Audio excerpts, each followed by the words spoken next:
Tonight on Inventing the Future, we're taking a close look at the collision between open society and surveillance. With guests Bruce Schneier and Julian Sanchez. Stay tuned for what's next after What's Next. 100,000 BC, stone tools. 4,000 BC, the wheel. 9th century AD, gunpowder. 19th century, Eureka, the light bulb. 20th century, the automobile, television, nuclear weapons. We choose to go to the moon in this decade and do the other thing. Not because they are easy, but because they are hard. The future doesn't belong to the faint-hearted. It belongs to the brave. Everything around you that you call life was made up by people that were no smarter than you. And you can change it. You can influence it. You can build your own things that other people can use. People want their technology to have a sense of humanity. They want it to understand me, you specifically. We have 3 billion new minds coming online to work with us to solve the grand challenges. The rate at which the technology is getting faster is itself getting faster, to a point that we have the potential to create a world of abundance.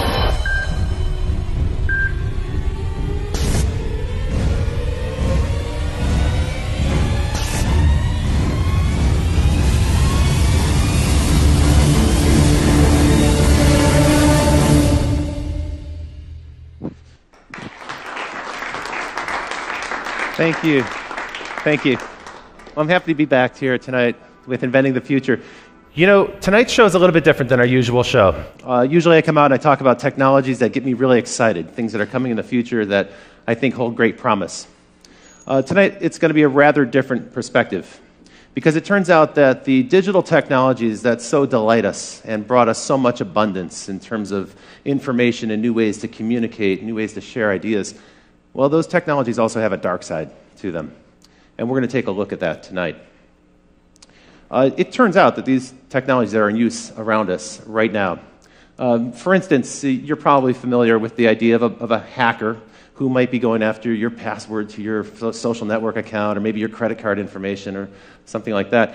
But it turns out that they have a convention in Las Vegas, yes, just like any organization, the Black Hat Conference. And in 2011, just a couple years ago, one of these hackers presented a paper where he proved that he can actually wirelessly hack into an insulin pump or a heart meter and actually hack it from a distance.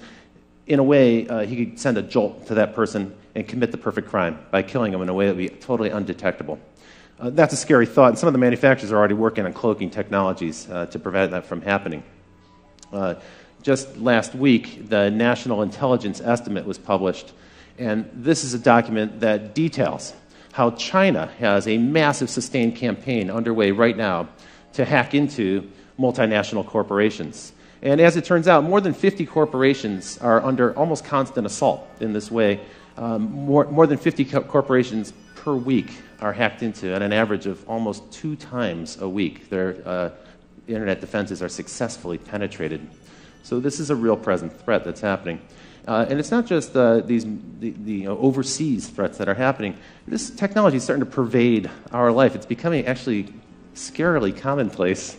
There are already companies, retailers, that are experimenting with cameras that'll track you as you walk into the store, and they'll compare your face to face images that have been tagged on Facebook, this facial recognition technology that's so prevalent, not just on Facebook, but also Apple and Google and other companies have promoted.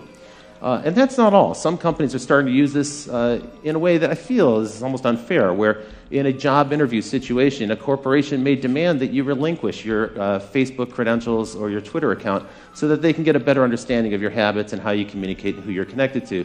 And that's a little bit Orwellian, I think. And perhaps most creepy of all, just this last week, Raytheon, a major defense contractor, announced a new program called Riot. It's the Rapid Information Overlay technology.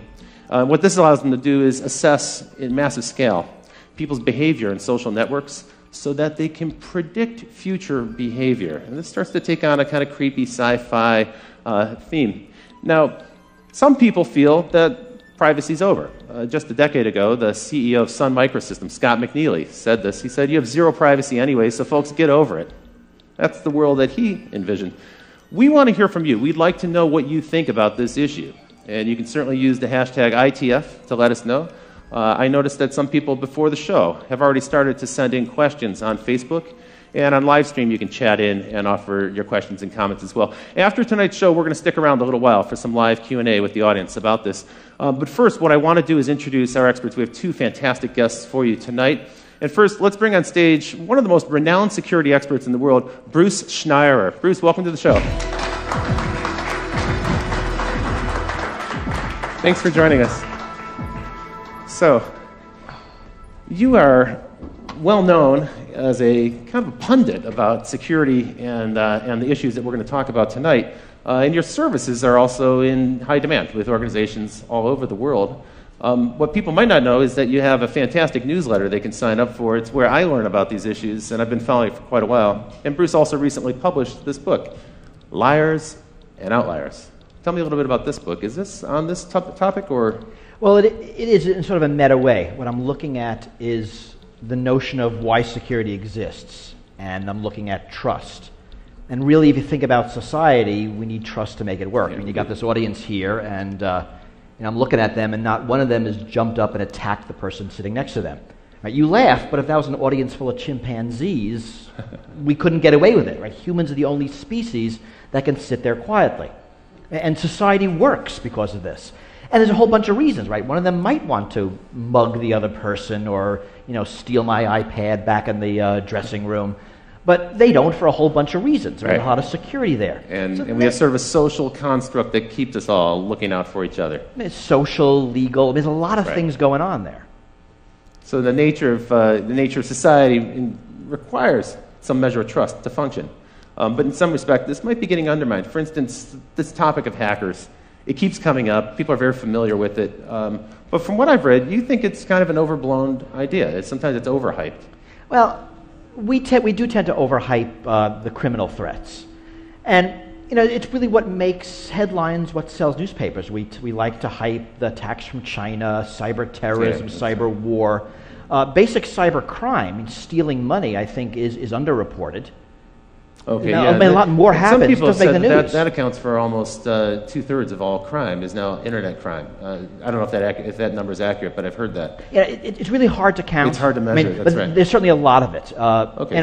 So we can't dismiss it. It's a real thing. But tonight we're going to cover a number of threats. I thought we'd start though with a funny idea here. So a hacker in Montana hacked into a local TV station, and he got into the emergency alert system there. And he sent out the message that the zombies are attacking right now. So sometimes it's malicious hacking, sometimes it's just for fun. It's like a prank, and we've seen many examples of that. One thing you might not know is the prevalence of this, how often this is happening. So for the audience, you might wonder what these four things have in question here in the picture on the screen. The New York Times, Twitter, the Bush family, and the U.S. Federal Reserve. Well, the answer is that last week, these guys were all subject to massive hacking intrusions. And so it's a wide range of targets. And this is going on so frequently. We hear about it so frequently, we kind of get numb to it. And it's interesting. It's a different people in each case. We believe New York Times was Chinese. The Bush family was, I think, politically motivated. Federal Reserve was the anonymous group, so was some kind of political statement. Twitter, I don't know. Let's pretend it was a criminal. Right? You've got an array of different threats here. So the paranoia is justified a little bit when we hear about the hackers, but let's turn to another subject, which is these Chinese intrusions, because we heard so much, coming out of Davos, we heard so many companies grumble, complain, and in some ways they were a little bit ashamed to admit that they have this problem, kind of a growing problem, that they're being hacked constantly. And it seems to be true. I mean, everyone's pretty much hacked constantly all the time. There's a lot of hacking coming out of China, largely politically motivated. The attack against the New York Times, the attackers were looking for names of informants, right? A very political thing, presumably for government reprisal. We don't know if the attacks were done by the government, they were done by independent people working within China with nationalistic so we use ideals. The word China. We don't know. It sounds like it's the government. There's no way to prove that allegation. It actually is no way to prove it's China. One of the problems we have is you don't know where attacks are coming from. You can't trace an attack backwards. Often when we know from other channels. One of the things that's most chilling about that New York Times hack is that more than 50 computers were actually penetrated, and they stole all the passwords, which means that it's probably likely that some of those computers have a Trojan horse in them somewhere, or a back door that's been opened up where they can come back in any time. Well, it's hard to tell. If you read the reports, and it turns out everyone gets hacked, but if you hack the New York Times, you end up with a 2,400-word newspaper article about it. So we know a lot about this. Okay. They say they caught it early. They let it go on for a couple of months to track exactly what was happening. They knew where all the back doors were, and they closed them. Were they perfect? We have no idea. They think they were, and they look like they did a good job. We don't know, but that certainly is a problem. The Wall Street Journal admitted they were hacked as well. The New York Times and Wall Street Journal, wow. You know there are going to be others. Yeah, that's true. Some that might not have even realized it. And some companies couldn't really reveal that information. A newspaper can because that's news for them. Well, but it's also embarrassing. In a lot of cases, if you're a bank, if you're a big company, you admit this, your stock price might go down, you might lose customers. That's right. So yeah, customers worry, how how safe is my data, how much can I rely on this partner? Now, some people characterize this as cyber warfare, and I've actually read where people say, we have a massive cyber war that's underway right now, and it's the U.S. versus China, but other countries are involved as well. Iran, sometimes they mention Israel or France.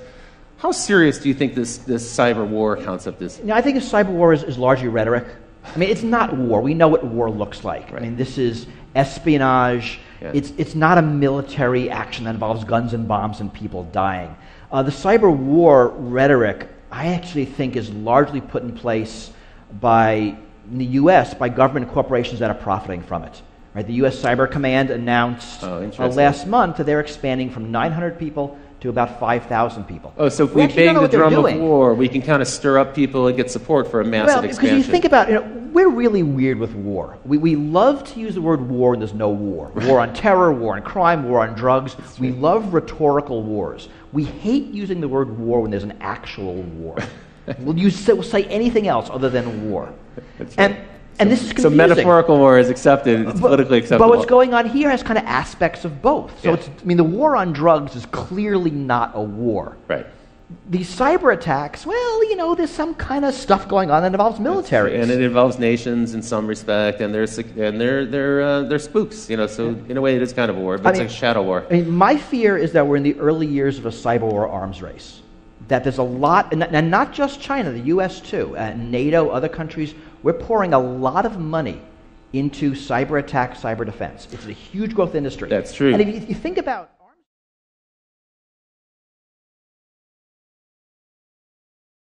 and the drumbeat gets louder every single day. You coined the term wholesale surveillance to describe the way governments are kind of hoovering up data, and in the U.S.'s case, it's frankly because of the massive expansion of Homeland Security after 9/11. Let's take a look at wholesale surveillance by the numbers. So the first number I'm going to show you is 300. This is the number of times a citizen of the United Kingdom is videotaped on average every single day as they pass through the UK. There are about 5 million CCTV cameras in the UK. It's the most heavily surveyed country in the world. 1/3. This number represents the percentage of U.S. Air Force craft that are autonomous drones. Most people are unaware that we have 7,500 drone aircraft in the U.S. Air Force right now, and that number is increasing rapidly. And by the way, the Air Force isn't the only government branch that has drone aircraft. We'll get into drones a bit more. But the number that struck me was 40. 40 is the number of attacks every single day by drones in Afghanistan. I was unaware of this until I started to put together the research for this show. So last year, on average, every day there were 40 drone attacks in Afghanistan.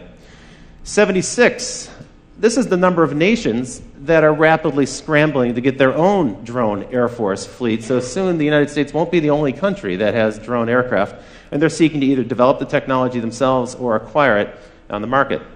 Now this big number, 878,000, that's a number of hours of audio that have been recorded in 2012 by the FBI in surveillance here in the United States. And this number, staggering 29 million electronic files that were gathered by the FBI last year in surveillance in the United States. So this is, in some respect, these numbers reflect the massive expansion of electronic surveillance that's happening right now. And to help us talk about this, let me introduce our next guest, who comes to us from Washington, D.C. Folks, it's Julian Sanchez from the Cato Institute. Hi, welcome to the show. Thanks for joining us. So Julian, you actually have been covering these topics on the web as part of your responsibility at the Cato Institute, but also as a journalist for some time. You're an expert in the subject of privacy and law and this electronic surveillance. As far as anyone can be. Okay, well, that's a rapidly evolving topic. One of the things we talked about earlier today, and we're getting ready, was the expansion really began after 9/11. We had kind of a state of emergency. And my observation is it's a permanent state of emergency. It doesn't seem like there's any end in sight. Well, that's right. It's not a conventional war where you beat the enemy and then they're gone. It's a war, in a sense, on a concept terror. And as long as there are angry young men somewhere who hate the United States, there'll be a justification for that threat. That's right. As long as we keep lobbing in Predator drones with Tomahawk missiles, we'll probably create a whole new generation of terrorists who wish to... We don't seem to be running out. Yeah, that's right. Now, tell me a little bit about Homeland Security, which really is it's a relatively new thing, but that's been the locus of this big government expansion. And what they really did was they combined a whole bunch of different government departments together under one mandate. Tell me a little bit about the growth of that and then some of the other organizations. Well, that's one part of it. DHS gets a lot of attention. They're perhaps the most visible in the form of TSA, the people who are groping you as you get on a plane. It's really, though, I think, not the biggest expansion of the surveillance state since 9/11. The problem is that a lot of this stuff happens below the surface. It's hard to get numbers, frankly, about a lot of the activity that's going on. Ron Wyden, senator from Oregon, has been trying to get data from the National Security Agency about how many Americans they've got in their database, and they essentially refuse to provide even an estimate. They say they can't even provide a ballpark guess as to how many Americans are sitting in their database, and that's a database that is enormous because they're actually required them to build a multi-yottabyte data center in Utah to store the products of the 1.7 billion communications they're intercepting every day. A yottabyte, by the way, is about a quadrillion gigabytes. They don't actually have a higher unit than that. That's crazy. So one thing that's happening, we talked about this earlier, is that the price of storage has dropped so much that we can now do something that's totally unprecedented, which is store everything. Right. So in the past, if you were going to do surveillance or wiretapping, you had to be kind of selective about it because there wasn't a way to record it easily. But now they can, and they can also do analysis later, after the fact, to find out if there was any evidence of a crime or even a pattern that might suggest illegal behavior. Well, I mean, this fundamentally changes how surveillance works. Yeah. Right? We're used to how we see it on television, follow that car, right? That's surveillance. That's right. But now it's follow every car. And actually, it's follow every car all the time, and we can follow that car 6 months ago because we've saved the data. Right. So surveillance changes. And it's, in a lot of ways, it's not because of malice. Computers produce data. Right. I mean, whenever you use your credit card, your cell phone, your computer, data about what you're doing and where is produced. That's right. And as data storage drops to free, as data processing drops to free, it's easy to save it. Why not save it then? And so you have companies saving it, like a Facebook, a Google.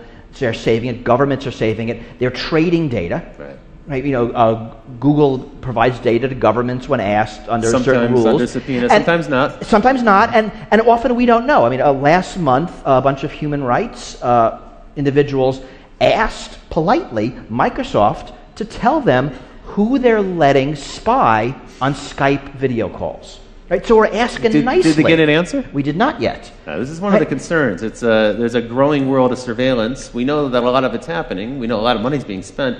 We don't know where, and we don't know what they're recording. And we often have no choice. I mean, I like to think, I don't like to think this, but it's sort of true that Google knows more about my interests than my wife does. Yeah. That's a little freaky. And they're able to predict better what you might do next because of the pattern. They can match your pattern against another cohort. And I've kind of never even met Google, let alone gone out of it. Here's a question from Twitter, and the question is, Minority Report, how long until we can predict when people will commit crimes? So how soon do you see that coming in the future? Well, I mean, what are we asking? How long before we can predict? Probably never. I mean, I don't think those are things we can predict. How long before we're going to start using the ability that we think we can predict? Well, we're doing it today. That's true. That's what the Raytheon Riot program That's what the no-fly list is. That's true. We predict that you are so dangerous that you're not allowed to fly for any reason, yet so innocent we can't arrest you. It's kind of a weird mixed bag of people. So those things are coming, and I think they're going to become more and more. I think as technology gets more dangerous, as the things a bad guy can do increase, I mean, think about bioprinters, Right. Think about homemade, I mean, all the things we're scared of, homemade nuclear weapons. Some of the topics we've covered on the show. As those things get scarier, the desire to stop someone before the fact. I mean, the only normal crime prevention is after the fact. Right? I'm going to let you murder somebody, the crime's gonna happen, and I'm just going to arrest you after the fact. Right. That only works if I can live with the murder rate. Right. But that's not going to work if you're able to print a pathogen that drops a species. So there will be an incredible push for this before the fact. Preemptive strike. Right, which is the Minority Report type of future. It's going to be lousy. It's not going to work. But people are going to want it. Arguably, that's what's going on in Yemen today, right? So we now, last week... Signature strikes. Exactly. NBC released this, this purloined document from the attorneys that basically gives Obama a permission slip to go ahead and assassinate American citizens off U.S. soil using a robot in the sky. Okay, so that occurred. What are they actually aiming for? They're not going for people who are in the process of conducting some sort of terrorist incident or building a bomb or something. They're targeting people who are at home. They're targeting people who are at a celebration, a wedding party or something. People who aren't actually doing anything necessarily criminal. It's the intent, the possibility, as you say, they're targeting them based on behavior and some measure of prediction. Well, so they're a moderately higher bar for American citizens. This is the strict standard, right? Is they have to be an imminent threat, and capture is infeasible, except imminent, it turns out, doesn't really mean imminent, because there doesn't have to be any kind of particular plot that they know is ongoing. So imminent means something other than imminent. And capture being infeasible means, I think basically it would be easier to kill them. Right, inconvenient, I think, rather than feasible. Now, if you had the bad taste to be born somewhere other than the United States, you don't even get that level of protection. Again, most of the drone strikes that are happening now are so-called signature strikes, meaning it's not there's a particular person who's targeted, but 5 20-year-old Arab males are congregated somewhere, and well, that's either a terrorist plot or a wedding, but better be safe than sorry. Take him out. Tell me a little bit about Total Information Awareness, this program that Admiral Poindexter proposed more than a decade ago, but I thought it went away, but it seems maybe it's coming back. Right, the problem there was that they had terrible branding. They called it Total Information Awareness, which sounds creepy, and then they had a logo that was like an eye in a pyramid with beams coming down at the earth, so this sounded terrifying. Bill Sapphire wrote a column, freaking out about it. Everyone was duly alarmed. Congress nominally killed it, but it ended up getting essentially fragmented into a bunch of different programs that were farmed out to parts of DHS or DARPA. I think the NSA's Pinwheel database is in some sense an offshoot of that. Pinwheel is, again, on this model, a kind of vast database that allows kind of Googling for communications. They've shifted from that kind of targeted model, get a warrant, have an individual wiretap their conversations, much more toward a model that involves, some people have called it sitting on the wire, suck in everything, and then after the fact, figure out the search parameters are interested, go through, pull stuff up. And that's concerning, I think, because, when J. Edgar Hoover ran the FBI and was abusing surveillance for political purposes, at least he had to target particular people. He's going to decide that Martin Luther King is going to be spied on, and then they're going to try and drive him to suicide. Now, this stuff is sitting in a database for 30 years.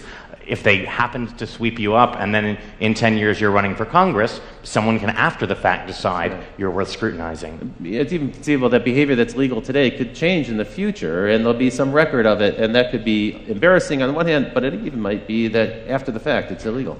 Or even not. We all do things that are embarrassing because we're human. Yeah. If everything is swept up, then the likelihood of it being uncovered by somebody, and if you can greater. Selectively edit it, we see this now in political campaigns. That's true. Now we're living in a world where pretty much every candidate is followed 24/7 by the opposing party with a camera, because they're going to say something that's embarrassing. Sooner or later, and you got 10 seconds, and it's a beautiful, embarrassing quote, and you run with it. They run like crazy. We know one of the things the intelligence agencies like to do with the fruits of surveillance information is use it to coerce people into becoming informants. The FBI now has 15,000 informants, like 10 times more than Hoover ever had at the peak of COINTELPRO, the kind of vast spying and infiltration network, looking at civil rights and anti-war groups.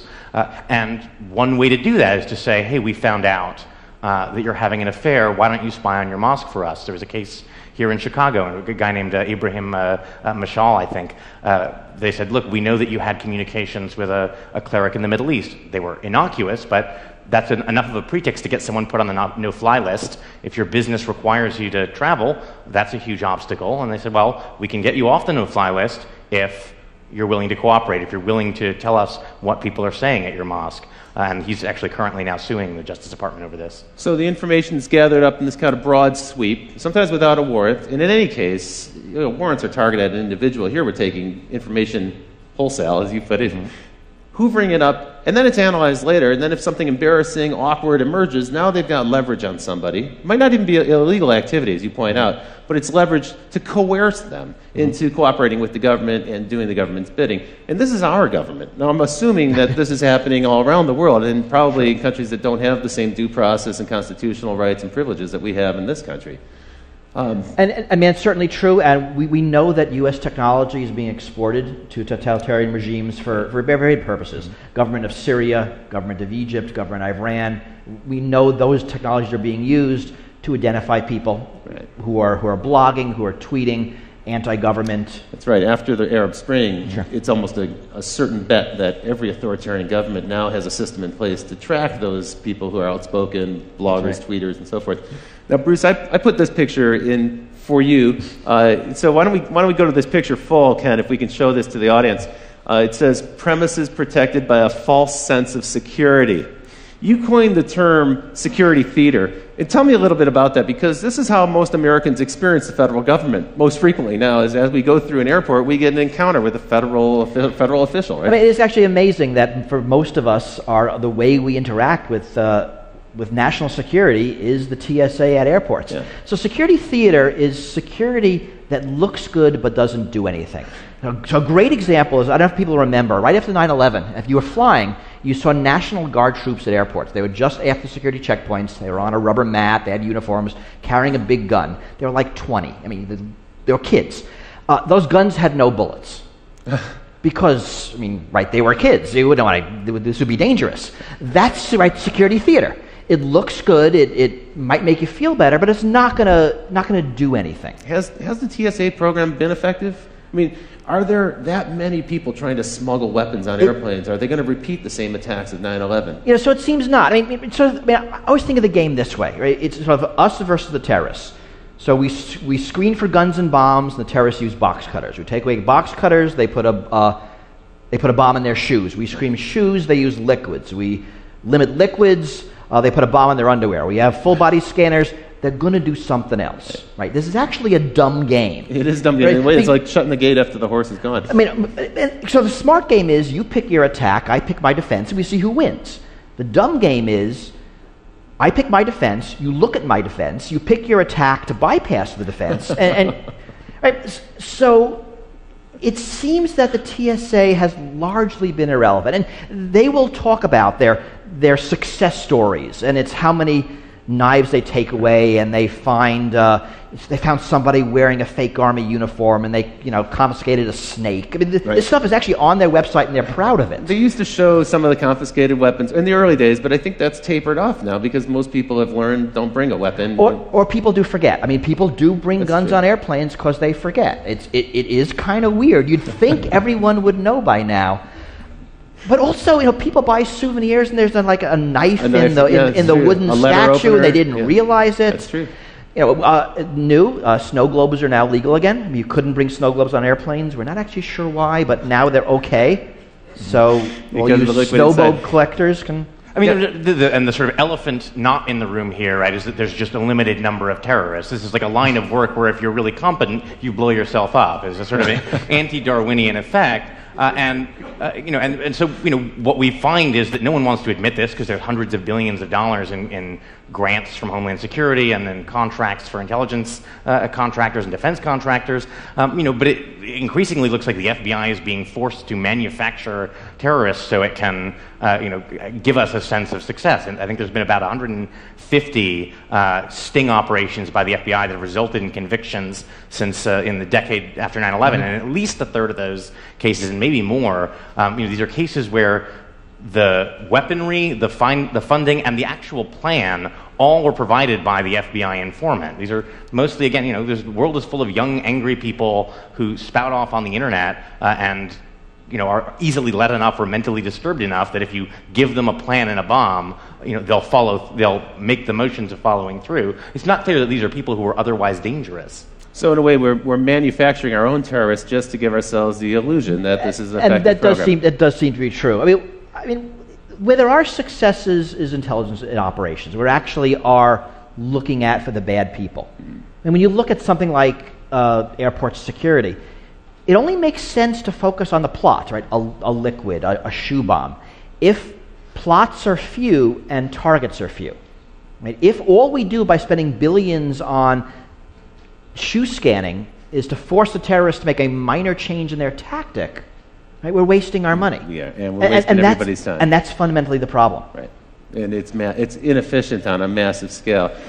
Speaking of inefficiency, these scanners that we're looking at, the rapid scans, now I guess they're going to phase them out of the airports because they've been proven to be ineffective. After radiating us for a couple of years, now they're finding out that doesn't actually thwart any kind of criminal activity. And because some of these makers of these things fell through on contracts that were supposed to allow them to use a blob to show objects instead of actually showing you naked. But there's a bit of poetic justice. They're apparently being repurposed at the entrances to various federal agencies. So, right, they're actually not going away. That's important. That's right. And the full body scanners aren't going away. There are several technologies. Yeah. And the millimeter wave is staying, so holding your hands up and being scanned is not going away. Just a particular radiation technology, because the one company wasn't able to do some of their anonymization things on the visuals, what Julian said. And there was a case in Florida where some of those images did leak out, and that also undermined the claim that somehow this information would never get out in the web. And here we have the pictures right here, so you can see them. Yeah. Well, now let's take us down to the local scale. And so, as it turns out, it isn't just our federal government that's out there combating terrorists or maybe other nations, we don't really know, in some shadowy cyber war. But actually, in a weird way, I think the DHS has kind of co-opted your local police force. They've turned them into deputies of this national effort to find terrorists.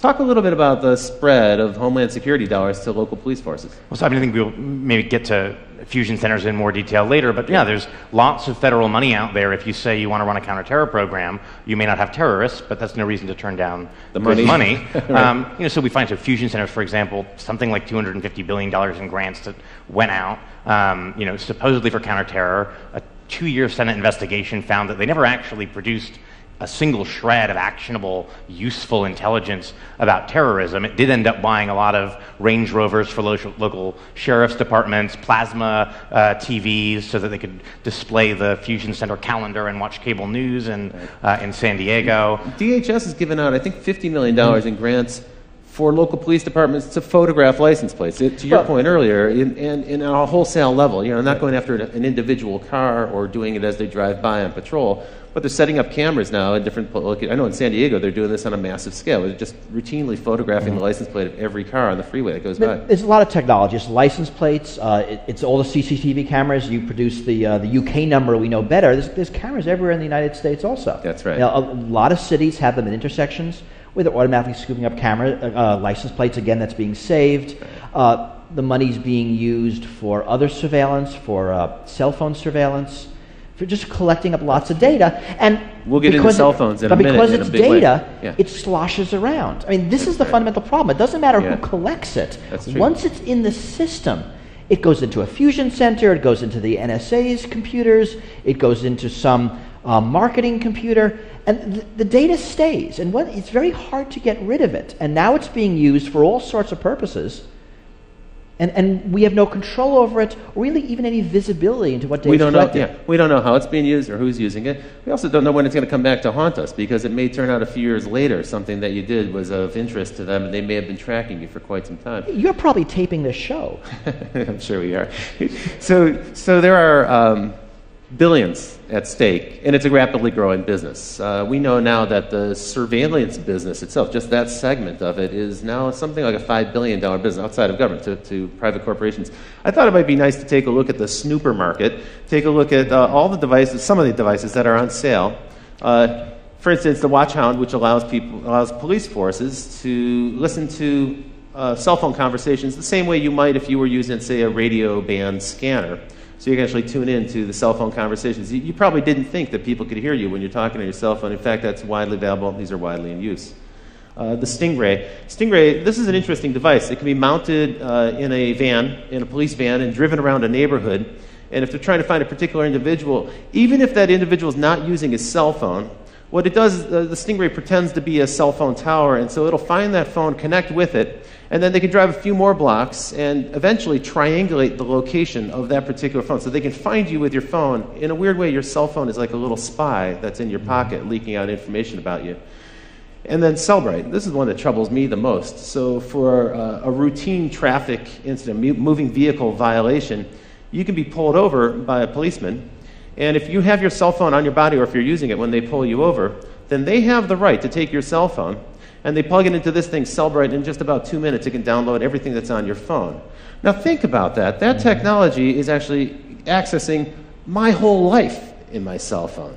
You're with the Cato Institute. At this point, I need to disclose that the Cato Institute is known as a libertarian organization, a libertarian think tank. What's your take on this device, this Cellbrite? I mean, are you outraged by this? This is a little bit of an intrusion.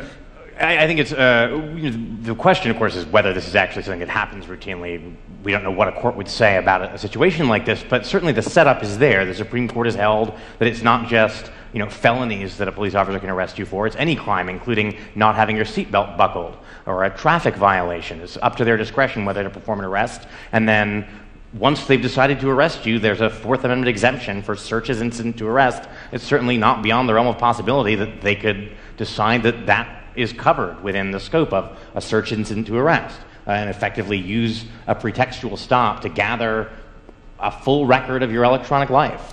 I've also heard that when you enter the U.S., sometimes Customs and Border Security will do the same with laptop computers, cell phones, and so forth. And usually, you're right, it's for an individual of interest to them.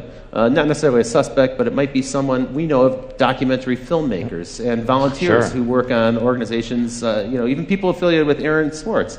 Have been detained in this way and seen their electronics moved down. Well, and the privacy watchdog at DHS actually just issued a finding that suspicionless searches of laptops and other electronic devices basically should be allowed to continue. No reasonable suspicion of any kind is necessary. And they concluded bizarrely that there would be no civil liberties benefit to curtailing these searches at the border. And border search here is sort of a term of art. It's also their view that the sort of constitution-free zone extends for about 100 miles in from the border. And the Constitution-free zone. Not a phrase I'd heard before. Remember that this is all temporary. I mean, so what's the outrage here? That my phone has my email, my contacts, my calendar, my life. Potentially my credit card information could be stored. But think about what's really happening. I have a smartphone. It's probably that Google has my email, my calendar, my contacts. Right? It's just in a convenient cell phone shaped package for me to carry around with me. You're right. If the police wanted it, they could just go get it elsewhere. That's true. I mean, so data's moving around. One of the problems with these debates is we always focus on one thing. We focus on cameras, focus on cell phones, we focus on CCTV. Whereas the problem is everything put together. Right? It's not drones, it's drones with cameras. It's not drones with cameras. It's drones with cameras and face recognition, the ability to track between different drones and day-to-day, tie that back to databases so you can see in real time from a drone everybody's name and income level as they walk around town. This is a terrifying prospect. In a way, getting your data from the phone is super inefficient because, one, the person knows that you've done it, probably. They see you, plugging their phone into something, and you have to only get one person at a time's data. What a drag. Unfortunately, since a series of sort of misguided rulings from the late 70s, Fourth Amendment doctrine is that once your data is in third-party hands, once it's Google or Facebook holding on to it, in principle, that's now their business records. You've surrendered your Fourth Amendment privacy interest. And so a lot of that data that we naturally expect to be protected by the Fourth Amendment's requirement of a warrant issued by a judge isn't protected in that way and can be gained. People are totally unaware of that. That actually pertains to your Gmail account, for instance, which is stored on Google servers or any other but pretty much everything these days. I mean, cloud computing, we have our pictures somewhere, our emails somewhere. All of our data is very rarely on our devices That's now. really true. It's really Increasingly, elsewhere as we become because it mobile. makes a lot of sense. But now, as Julian said, It's a the vulnerability. rules no longer apply that Right. protect them. In a weird way, our protections, our First Amendment, Fourth Amendment protections haven't really caught up with the 21st Not century. even close. And the technology is evolving much faster than laws ever will. Let's bring it right back home here in Illinois. You were shooting the show here in Chicago, and you may be unaware that right here in Illinois there are 91 organizations working on counterterrorism efforts. And what's interesting about that number of 91 is that more than 3/4 of them didn't exist before 9/11. So these are brand new organizations that are involved in some way or another in surveillance. That's why we call it Illinois, the land of surveillance. Welcome to this place. What we happen to have here is 2 fusion centers. You talked a little bit about these. Here's a really ugly diagram from the government. It's non-confidential, so it's been released for us to show to you tonight. And tell me a little bit more about these fusion centers. In your view, they haven't been very effective. Right. Well, in the view of a bipartisan report that the Senate put out, despite years of being assured that these were a proven vital tool. The theory was you synthesize information from local law enforcement, lots of different agencies, bring that together with information at the federal level, information that various intelligence agencies have gathered, and this will give you a better window into incipient terrorist groups. Of course, right after 9/11, we assumed there had to be lots of other sleeper cells waiting to strike, and it seems to be that that's not the case. And so you've got a lot of people looking for something that doesn't appear to be there. The sort of history of intelligence suggests that, unfortunately, the problem is if the thing that you are convinced is there isn't there, you just keep looking harder. That's true. And redouble your efforts and argue in the future. We need more resources to go after this. One of the funny ironies that I think has emerged here is a statement that actually was made by Julian Assange, and we put on this picture here. We got this picture from the web, but it's actually worth zooming into. So if we can put this on screen for the folks at home, you have Julian Assange of WikiLeaks, and he's saying, "I give private information to the public for free, and I'm a villain." Meanwhile, Mark Zuckerberg of Facebook, well, he's taking your personal information and he's providing it to private enterprise for money, and he's the man of the year. Your take on this is slightly different, I think. You're not going to go with this parody 100%. Well, it's funnier than it is true. I mean, right. Just sort of for reasons of greed, basically. Zuckerberg wants to keep your information, so the corporations have to keep coming back to him to target their ads. You give out all that information, they don't need you. But these companies, and it's not just Facebook, it's also Google, it's also Apple, they're subject to literally thousands of subpoenas and these really creepy national security letters. Yeah. Can you tell us a little bit about that? Because I think a lot of people are unaware what an NSL actually is. So national security letters, they're a tool that existed in a much more limited form before 9/11, were in a series of stages expanded. They allow FBI agents, basically the head of any one of 52 FBI field offices, to authorize without judicial supervision or approval the seizure basically of non-content telecommunications records and financial records. And financial records now has been expanded to mean any record from anyone that uses money, essentially. And Obama, when he was campaigning, said he wanted to do away with these. He wanted to do away with national security letters being used to seize sensitive information about people who are not even suspected of a crime. They're really used in a kind of 6 degrees of separation way to say, well, we have one target, let's look at everyone they're friends with and let's look at who they're emailing and what websites they're visiting, so we can get a kind of social graph or pattern out of it. Actually, in 2010, the Obama administration broke Bush's record for the number issued. It was about 26,000, only pertaining to Americans. And the number of people affected, it was more than 14,000. Again, that's only Americans, and it doesn't include national security letters for basic information, like, who is associated with a certain IP address. This is only more detailed transactional logs. So there's no warrant, there's no judge involved, there's no secret court that you have to go to. You don't have to show any evidence. In fact, you can use these to troll for evidence and then go back to the court and say, well, now we've got the evidence we were looking for thanks to the NSL, and now please give us the warrant so we can go after these people. And there's a lot of belief that's happening. And to Google's credit, they will say quarterly how much of these they're getting. I mean, they'll tell us. They don't give us details. Twitter has also pushed back, right? And even some telcos have, but not our very big ones. They seem to have kind of been co-opted by the government. A lot of companies will not tell us at all. how many of them they get, whether they comply, how much they comply. It is all very secret. Google and Twitter are rare in sort of volunteering some of this information about how much they get. There's no aggregate reporting as there is with wiretaps that would give us a kind of overall picture of how much these different electronic surveillance tools are used. The telcos normally are not so forthcoming, but Congressman Ed Markey sort of requested the major cell phone carriers to give a tally of how many requests from different kinds of law enforcement agencies they got, added up to about 1.3 million a year. Wow. A lot of that is cell phone tracking. A lot of that is calling patterns. Also, just the compliance with that, think of the number of requests. I'm certain that the person receiving those requests at that volume would just automate the process and not even pay attention. Well, Sprint has done that. They created a back end called L-Site because they said, we're getting so many requests, we just couldn't deal with them manually anymore. It's like the information smorgasbord. Right. They allow them to just dial straight in. We've heard rumors about that, too, with some of the other social networking sites.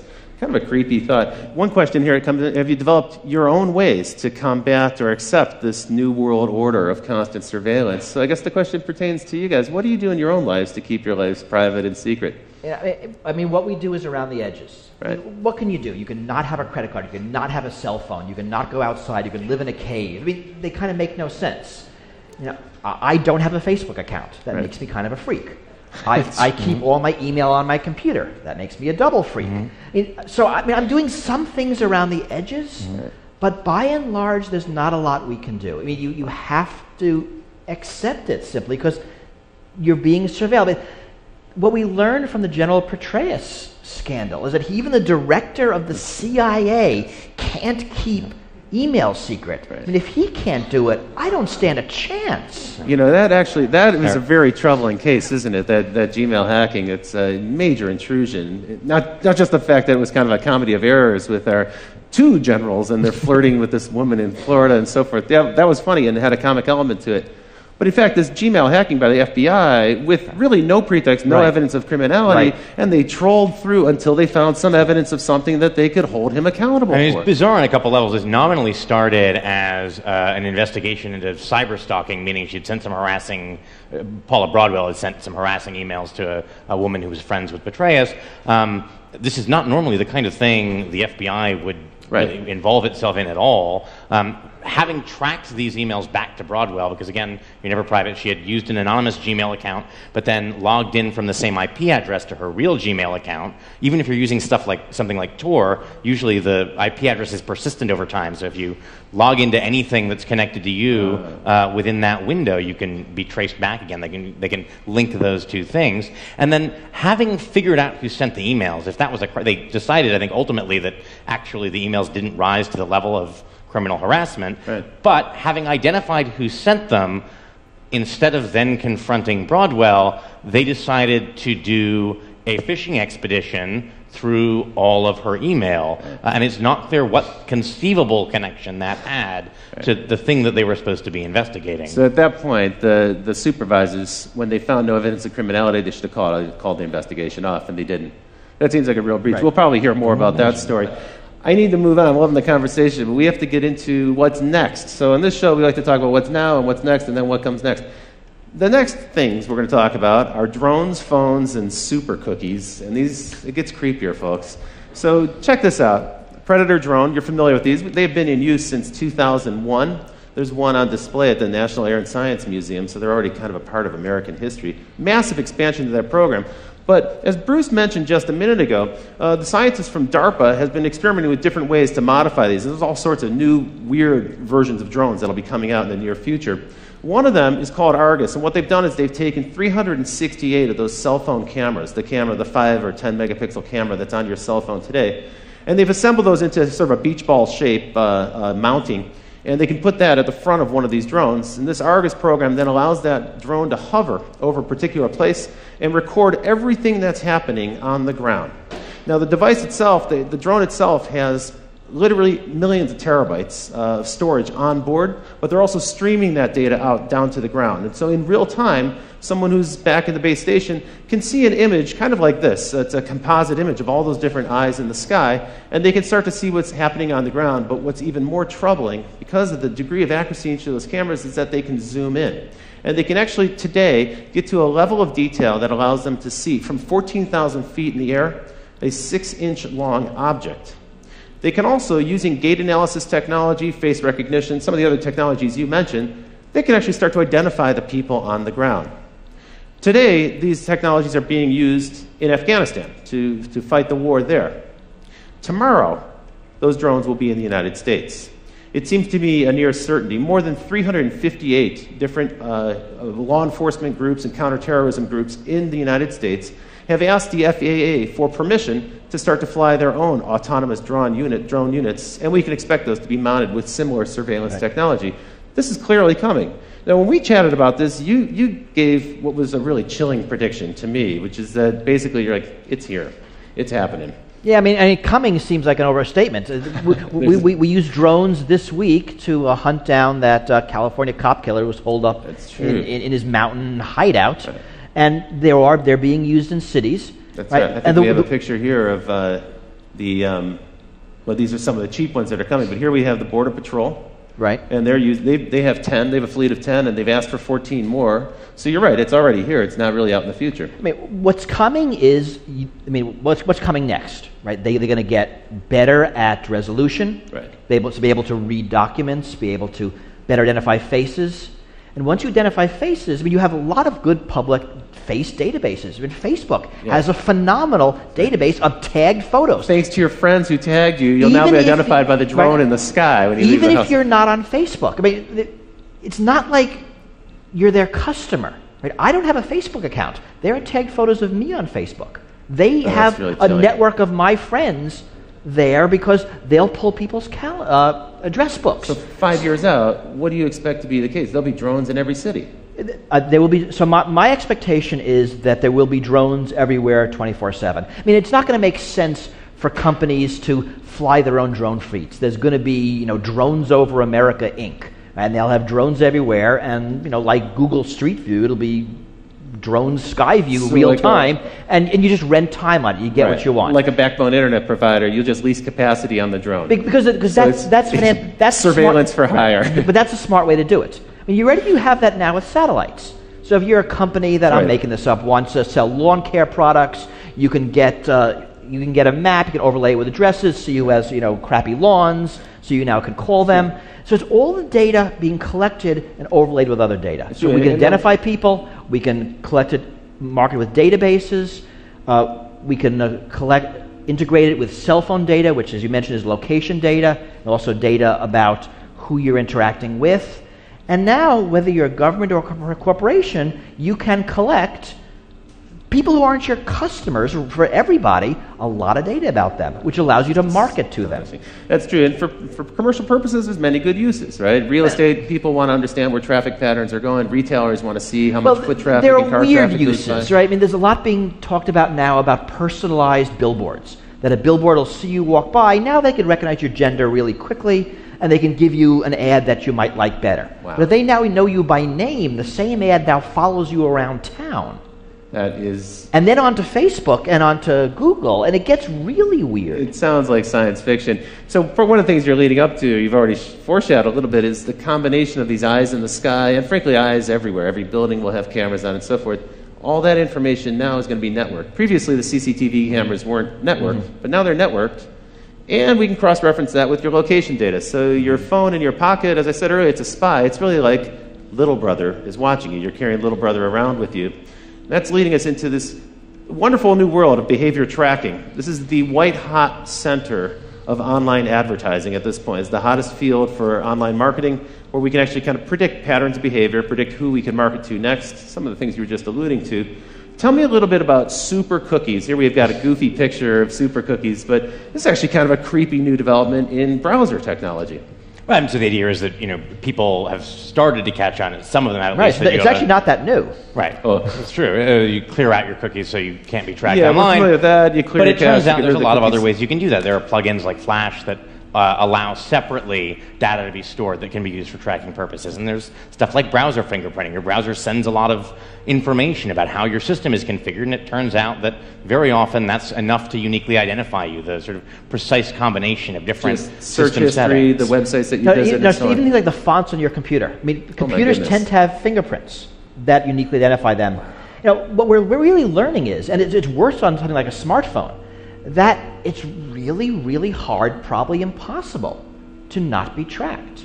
That even if you do all the things right, enough happens around you that the data is being collected. Right. And then, of course, once it's collected, and it's you don't know where it goes. Right. It's the future of advertising. Even the Magic Kingdom is using a kind of technology. This is an example from Disneyland where your family can have a RFID bracelet, a little radio frequency tag bracelet that they can wear so your kids can run around Disneyland and you can kind of identify them. But that's not the only people who are watching. It turns out Disneyland loves this because they can now track traffic flows within the theme park, and they can see if you're spending more time in Tomorrowland than Frontierland and so forth. They also know if dad is spending time drinking a beer while his kids are on the rides. It also means that the different Disney characters can greet you by name because they'll see your name on some device that they're holding, and they can actually say hello, which for parents who've taught their kids not to talk to strangers who address them by name, this starts to create kind of a weird situation. And I don't know if not to talk to strangers applies to giant ferrets. That's right. Cinderella. Yeah, right. But not really a stranger. You know, my feeling is that this type of technology seems innocuous. Oh, come on, it's Disney. How bad could it be? I think the problem for this is when you have a 6-year-old kid running around with an RFID tag, what you're really doing is conditioning them to submit to this level of surveillance. And you're just getting them used to the idea that everything they do is going to be tracked. And we see it also in schools. I mean, schools are now getting a lot of these things, and often being given to schools. For that reason, it acclimates people. So whether it's face recognition technology or fingerprint technology on buses, this is all being sold as. So biometrics is also a part of it. Schools are very dangerous. There's shootings every day. Your kid has a 1 in 2 chance of dying in a shooting. Whatever our fears are, they're being sold to us to mollify them, and it does get kids used to this sort of a ubiquitous surveillance, that it's normal. I mean, this is one of the things that the TSA security theater actually is effective at. I mean, if you think about the opening scenes of that George Clooney movie, Up in the Air, where he's just absolutely seamlessly, almost ballet-like, whipping his laptop out, sliding his shoes off. I mean, it's all this sort of choreographed dance, and it reminds me of this idea that of the French philosopher Michel Foucault talked about, that there's forms of surveillance that create docile bodies. That by being observed, that we are trained to follow the path of least resistance, which is to say, train ourselves to automatically go through the procedures that expose us to the TSA guy with the least amount of hassle. I mean, they do a good job of encouraging this, right? Well, you don't have to go through the naked scanner. You can instead get terribly groped. Well, no, the easier thing to do is submit to the naked scanner. And it's a form of training. That's true. I think that's very true. You know, I was a young man. I had the opportunity to live in Berlin, and I spent time in East Berlin and East Germany and elsewhere in the East Bloc. And this was the one thing I took away from that experience, is when you live under constant surveillance and you don't know who's working for the government, they all might be spies, you never really know, people become apathetic and they stop trying. Well, but also, you change. I mean, I remember in the years of 9/11, I'll be talking to a friend on the phone, and we say something because we're talking about security, and one of us says, wow, I hope the NSA isn't listening. We both laugh because it's a funny joke, but the conversation changes. That's true. The fact that you might be observed in all things changes how you act. It makes you less of a free person. I mean, there's probably less crime in East Berlin, but you didn't want to live there. You sure didn't want to live there. One of the sadder things I remember reading in the New York Times reporting on the NYPD's sort of Muslim infiltration program was there was a student union at, I think, Columbia or another New York university where they had posted in the room where the Student Muslim Association met a sign saying, please do not discuss current controversial politics in this room. We don't want trouble. And that doesn't seem like a healthy environment for a free society. Right. Please keep your free thinking at home. Don't bring it here. And unfortunately, you don't know these things to their gut. Freedoms are hard to value. You only value them when they're missing. When they're gone. That's really true. And more than a decade ago, Phil Zimmerman, the creator of Pretty Good Privacy, he said he likened personal privacy to the environment. He said there's going to be a time where it becomes kind of a privilege for a certain group of people who can afford to have access to it. Okay, so that's pretty scary and pretty depressing. I don't want to end on a dark note like that. I guess the question is, what can we do? What are some of the things we can do? Now, we had some encouraging news, perhaps. The mayor of Seattle recently decreed that there will be no drone surveillance in the city of Seattle. Perhaps that'll start to roll out on a local level. More cities might follow. Some people are starting to hack together their own way to avoid police surveillance. Here's a kind of homemade version of a license plate scanner avoider. And when it comes to face recognition and face tagging, there's an artist in the UK who created a series of makeups that you can purchase. And if you put these makeups on, they look a little funny, but what you can see in the picture here is it makes it difficult for a computer to recognize your face as a face because it actually distorts the image for the computer. Who knows, maybe in the future you'll see some people walking around with that or some kind of tattoo. That artist is Adam Harvey. He's actually introduced a fashion line, which we have here, and we'll show a little bit later on. Marley's got a few of them over there. Here are a couple examples of these. It's a little fanciful, maybe a little hypothetical at this point, but these are garments designed to help you protect yourself from surveillance cameras, from thermal scanners, and from surveillance cameras. And you can see they might even have a chance of bringing the burqa back into style here in the Western world. One thing actually that they sent out I thought was probably had some use to it, which is this bag. It's a little case for your cell phone, and when your cell phone is inside of it, it doesn't emit any signal, no signgnal can get in, nobody can track it. Well, because nobody can call you either. That's so true. You could just turn off your cell phone and save $100. Tell me a little bit about this act. So this is an act that was proposed by Rand Paul of Texas, right? This is the Preserving Freedom from Unwarranted Surveillance Act. It's a big title, but actually kind of a neat principle. Yeah, I mean, the only possible member of Congress who I could ever say might go a little further than I actually would is Rand Paul. The idea here was to require a warrant, a full-blown Fourth Amendment probable cause warrant, anytime law enforcement or intelligence wants records about you from a third party like Google or Facebook. Not just the contents of communications. Federal law sometimes allows those to be gotten without a search warrant, although courts are increasingly saying the Fourth Amendment requires it. He wanted to say all records, your IP logs, your basic subscriber information, everything would require a full-blown warrant. That seems like a little much. I mean, they need something that they can get first so they can build the evidence they need to go to a judge for a warrant. But it's actually a very hard question where to draw those lines. What is sensitive information? Because even something like an IP address or email headers can reveal stuff about your political associations, which the Supreme Court has said is protected under certain circumstances. You can't force a controversial political organization like the NAACP to reveal who their members are to the government. That's a pretty tall order. But unfortunately, this bill died in committee, right? I mean, the bill and all of the technologies you talked about, if you think about it, they're really around the edges. When you think about what we can do, the unfortunate answer is kind of not much. And these things are happening. There's a drone lobby. There's now a big surveillance technology lobby. I think what we can do is what we're doing here. We need to talk about the issues. We need to make people aware of them. And we need to agitate. I mean, this is going to require real social and political change.